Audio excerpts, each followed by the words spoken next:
फरवरी में, वो भी फरवरी में ही हुआ था। और मस्तकाभिषेक पंचकल्याणक समूसण मंदिर का कुंडलपुर जी में, है ना। और करने के बाद कार्यक्रम पूरा हो गया। कार्यक्रम करने के बाद मार्च का महीना था, अच्छी गर्मी थी, महावीर जयंती के 7-8 दिन पहले की बात है, ज़्यादा दूर की बात नहीं थी।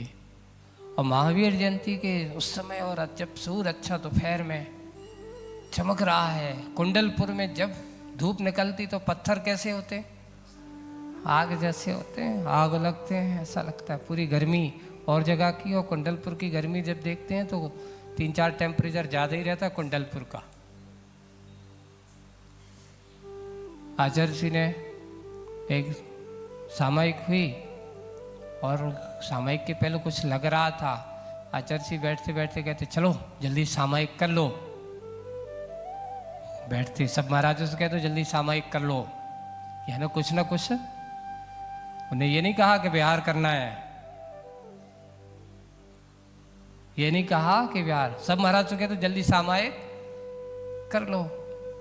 हमने सहज, हम लोग थे आए तो आचार्य जी कह रहे हैं, आचार्य जी ने जल्दी सामयिक कर लो। क्यों कहा? अब आपस में चर्चा होने लगी, सब बैठे, कुछ समझ में नहीं आया। बस 1:30 बजा, आचार्य जी सामयिक से उठे और हाथ में कमंडल है, सब महाराज लोग बैठे हैं, हम लोग भी बैठे। हम बाहर आए, आचार्य जी के चलो विहार करना, इतनी गर्मी है। आचार्य जी शाम को थोड़ी सा, नहीं चलो, और सीधा बड़े बाबा के पास, इतनी धूम में। अब आचार्य जी के साथ, अब हमने सब महाराजों से कहा, दौड़ के गए। आचार्य जी कह रहे, आचार्य जी बिहार कर गए, जल्दी चलो सामान। सब लोग, अब उस समय पुराना ज्ञान साधना केंद्र था, हमने आचार्य जी के साथ चले, आचार्य जी का कमंडल पकड़ा, साथ में चल दिया।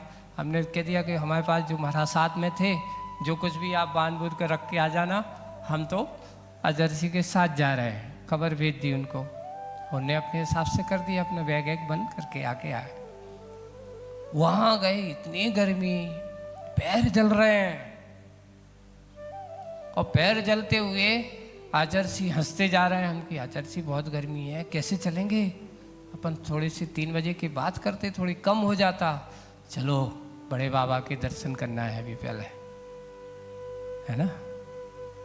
बड़े बाबा के दर्शन करे, और दर्शन करने के बाद पीछे से ही, आगे नहीं वापस, पीछे से एक रास्ता बहोरी बंद किए लिए जाता है पर्वत पे से, वहीं से उन्होंने पीछे पगडंडी, पहाड़ वाली पगडंडी पकड़ करके पीछे जा कर के सीधा मेन रोड पर, कटनी वाले रोड पर आ जाते हैं। धीरे धीरे जब आचार्य जी ने अच्छे से थोड़ी सी वंदना में आचार्य जी की, बड़े बाबा की अच्छी भक्ति वगैरह कर, स्तुति वगैरह की है, वंदना की है, पाद प्रक्षा, चरण स्पर्श आदि किए, और वहाँ जाकर के थोड़ा सा 5 मिनट ध्यान में बैठ गए।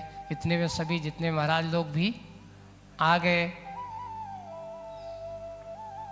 ऊपर बड़े बाबा के यहाँ, और फिर पीछे से निकल करके आगे गए। देखिए इतनी धूप, मार्च का महीना है, अचानक है। अब जैसे ही रोड पे आते हैं, कच्चा रोड पार करके पगडंडी वाला रोड पे आए, अच्छे बादल छा जाते हैं। देखिए आप, बादल, पूरी बदलिया, ऐसी धूप में बदलिया छा जाती है, और जैसे ही रोड पे आते अच्छी बड़ी बड़ी बूंदों से पानी गिरना चालू हो जाता है।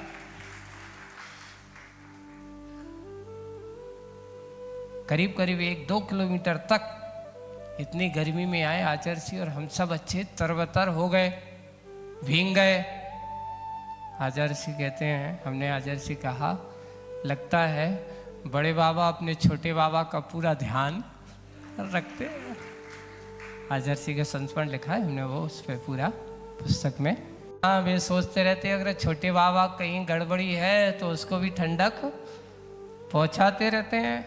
और यही है कि हम अच्छा सोचो तो अच्छे अच्छे कार्य होते जाए। पीछे कुंडलपुर से लोग आए और वो आकर के कह रहे हैं महाराज कुंडलपुर में पानी नहीं गिर रहा है और आपके पास वहाँ धूप निकली हुई है। वहाँ तो एक बूंद पानी नहीं है और आपके यहाँ तो पानी है। तो बोले कि भैया